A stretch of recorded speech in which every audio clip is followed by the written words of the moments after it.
गुरुवार से हिंदुओं के एक माह के अधिक मास की शुरुआत होने जा रही है, जिसमें महिलाएं नौनारायण और सप्तसागर की यात्रा करेगी। हिंदू धर्म विभिन्न रीति रिवाज एवं संस्कृति के लिए जाना जाता है। यहाँ वर्ष भर कई तरह के धार्मिक आयोजन एवं तीज व्रत संपन्न होते हैं। यूं तो कैलेंडर के हिसाब से 12 माह होते हैं, लेकिन हिंदू कैलेंडर के हिसाब से वर्ष के तीसरे साल में एक बार 13 महीने का कार्यकाल होता है। इस बढ़े हुए एक माह को हम अधिक मास, मल मास एवं पुरुषोत्तम मास के नाम से भी जानते हैं। हिंदू धर्म के अधिक मास में महिलाएं भगवान विष्णु की आराधना करती हैं। साथ ही उज्जैन में स्थित 84 महादेव की यात्रा एवं सप्तसागरों की यात्रा भी की जाती है।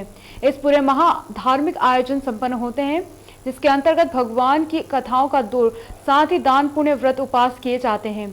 उज्जैन स्थित सभी सप्तसागरों पर अल सुबह से ही मंत्रोच्चार की ध्वनि सुनाई देती है।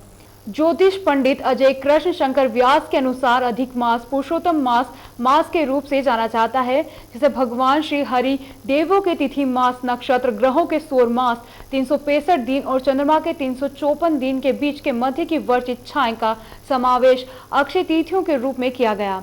मनुष्य जीवन को समय पर समय का सुख आनंद परमात्मा द्वारा दिया गया है।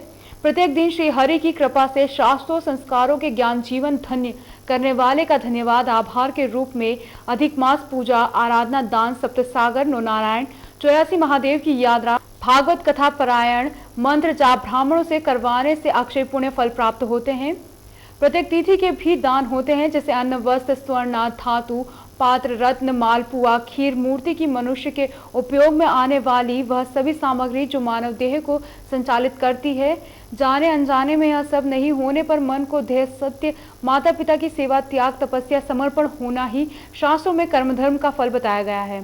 ज्योतिष शास्त्र को 18 पुराणों वेदों में प्रमुख माना जाता है, जिनकी दिशा अनुसार समय अनुसार शास्त्रों के लिए किए गए कार्यों का पुण्य फल मिलता है। इन तिथियों को एकत्रित रूप में 6 तिथि के रूप में मल मास, अधिक मास के रूप में जाना जाता है। जिन तिथियों को देवों ने भी स्वीकार नहीं किया है, मासों को स्वीकार नहीं किया है, उन तिथियों को भगवान श्री हरि ने स्वयं अपनाया है और इन तिथियों के रूप में ही दान के रूप में माने गए हैं। इनमें विशेष रूप से भक्ति के रूप में माना गया है।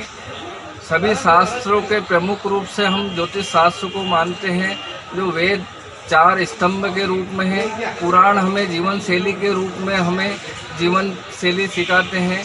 उसी प्रकार जीवन में हम जो भी कुछ प्राप्त करते हैं, उन देवताओं और उन तिथियों से जुड़े हुए कर्मों से निर्धारित किए गए कर्म से हमें शुभ फल के प्रदान होते हैं। यह अधिक मास अक्षय फल प्रदान करने वाला मास माना गया है। भगवान स्वयं ने सूर्य और चंद्र के मस्तक में विराजित है, जो समुद्र मंथन की कथा से चंद्रमा का प्रकट हुआ और जन कल्याण के रूप में भगवान शिव ने चंद्रमा को मस्तक पर रखा है। उसी प्रकार चंद्रवंश में ही भगवान श्री कृष्ण का प्रकट हुआ है, इसलिए सूर्य चंद्र का महत्व विशेष रूप से माना गया है। इसी को देखते हुए अधिक मास इस बार 18 सितंबर के दिन प्रारंभ होने जा रहा है। सभी भक्ति करने वाले, उन सभी श्रवण करने वाले, धार्मिक कार्य करने वाले सभी को पुण्य फल प्राप्त हो, भगवान से ये हम कामना करते हैं, सभी को पुण्य फल प्राप्त हो। उज्जैन में क्या महत्व? उज्जैन का महत्व अगर देखें तो विशेष महत्व ही उज्जैन से जुड़ा हुआ है। अवंतिका श्री क्षेत्र महाकाल वन के रूप में माना जाता है।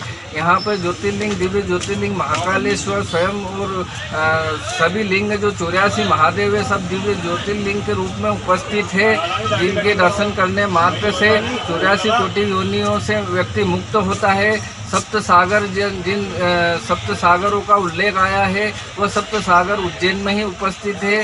नौ नारायण के रूप में भगवान नौ नारायण भी उपस्थित है।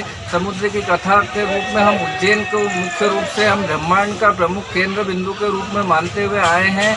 इसलिए जो जातक 4 धाम की यात्रा भी नहीं कर पाता है जीवन में, वह मात्र उज्जैन में इन स्थानों में दर्शन करने से, ब्राह्मणों का आशीर्वाद लेने से सभी सुख समृद्धि प्राप्त होती है।